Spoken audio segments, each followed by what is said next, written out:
Балалар, бүгінгі сабағымыздың тақырыбы біздің мекеніміз Аңқаты өзені жайлы болады.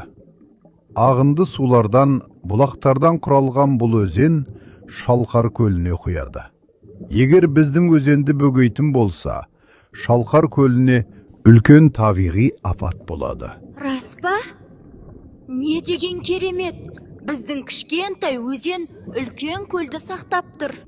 Ағай, сізді бала кезіңізде жер бетіндегі адамдар құтқарды деп естідік. Сол рас па?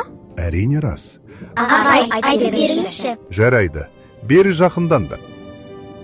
Көктемде қардың суымен өзен қатты көтеріледі.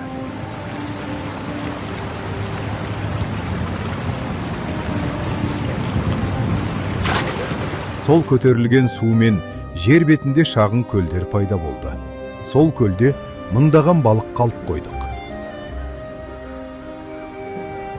Жаз айында күн ысып, көлдегі сулар азайып, тынысымыз тарылып, қиналып жатқан кез. Міне, бәрі осы. Қысқа ғана өмірімнің соңы деп ойлап жатырғанда, бір топ адамдар келіп бізді, өмірімізді құтқарды.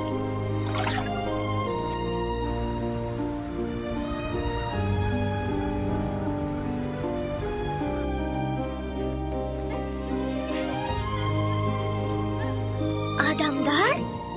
Кімдер олар? Я өздерім сияқты оқушылардан құралған эко-қорғаушылар деген біздің достарымыз. Олар тек балықтардың өмірін құтқарып қана қоймай, Аңқаты жағалауын тазалап, пластикалық құтыларда Орал қаласындағы эко-пунктке тапсырады.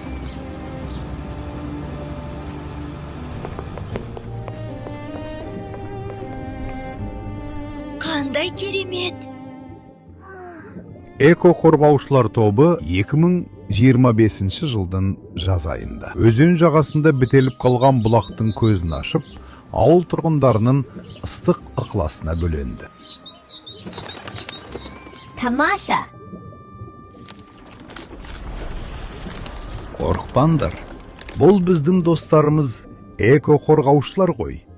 Қазір ақпан айында мұз деңгейі қалындап, оттегі азаяды. Сол үшін мұзды қойып бізге ауа жіберіп жатыр. Эко-қорғаушылар, рахмет сендерге. Біз сендерді жақсы көреміз. Бізде сендерді жақсы көреміз, су асты тіршілік иелері. Бұйыртса, эко-қорғаушылар тобы барлық мектептерде құрылады. Енді барлық бітелген бұлақтардың көзі ашылып, өзен жағасындағы қоқыстар тазаланып, барлық балықтың өмірі құтқарылатын болады. Қоқысты жинау, тал егу, табиғатты аялау, үлкенге құрмет, кішіге ізет көрсетуде отаншылдықтың белгісі.